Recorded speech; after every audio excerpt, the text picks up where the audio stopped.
දුවේ දූලට කියන්නේ මේක සාමාන්‍යයෙන් ඉස්සර ඉඳලා ගෙදරක දුවෙක් ඉපදුනොත් ඒ අම්මලාට hina වෙලා අම්මලා දූලට පුතා කියලා කියනවා. නමුත් යම් බරක් තියෙනවා. ඒ බර තමයි මෙහෙමයි. වෙන කිසිම දෙයක් නෙවෙයි. ඒ කෙල්ල රකින්න ඕන කියන තැන. එච්චරයි. කෙල්ල රකින්න ඕන කියන තැන. එතකොට කොසෝල් රජුරවන්නත් දුවෙක් ඉපදිච්ච වෙලාවේ ඒ කොසෝල් රජුරගේ මෝන ඇඹුල් වුණා. බුදුරජාණන් වහන්සේ ඉස්සරහ පිට දුවෙක් ඉපදුනා කියලා අහලා. බුදුරජාණන් වහන්සේ වදාලා එහෙම කෙල්ලෙක් ඉපදුනා කියලා බය වෙන්න එපා කිව්වා.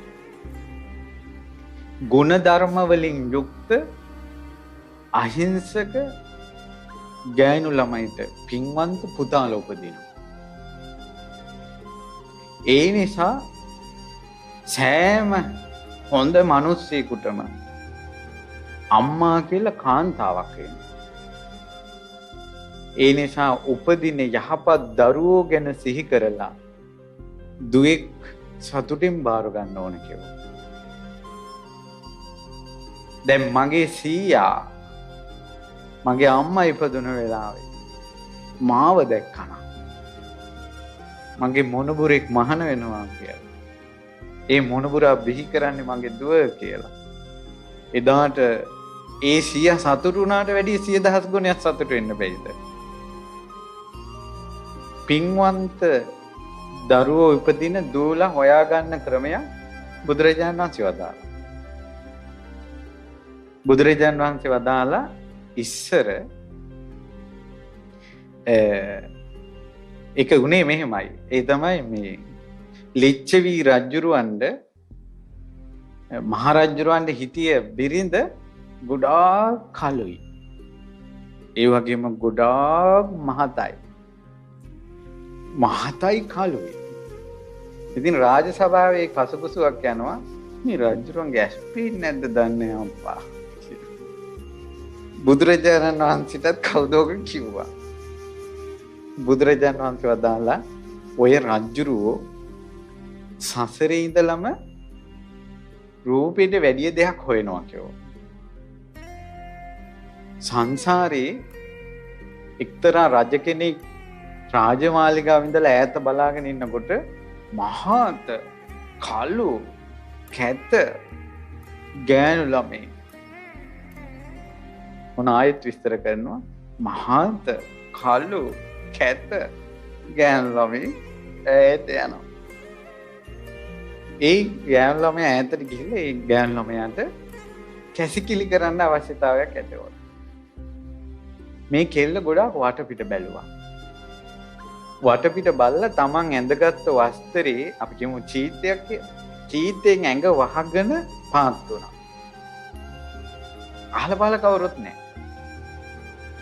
ඊට පස්සේ ඉක්මනට මුත්‍රා කරලා ඉක්මනට නැගිට්ටා. අර රජුරවන්න කල්පනාවක් ආවා. මේකේ අහල පහල කවුරුවත් නැහැ. ඒ වුණාට මේ ගෑනු ළමයි මුළු ඇඟම වහගෙන තමයි පාත් උනේ. මේ කෙල්ලට ලැජ්ජ බය තියෙනවා.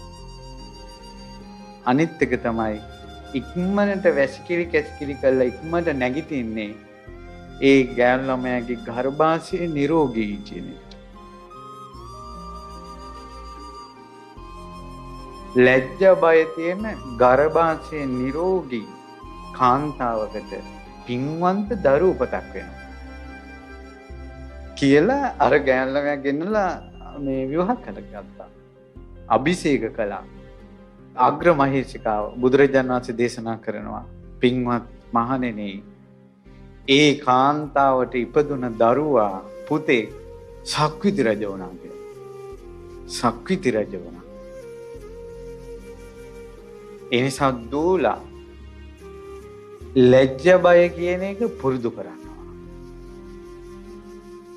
අනාගතේ ඔයාලගේ ජීවිතේ සතුටු කරවන දුක තුනී කරවන දැක දැක සතුටෙන් ඉන්න පුළුවන් පින්වන්ත පුතෙක් ලැබෙනවා.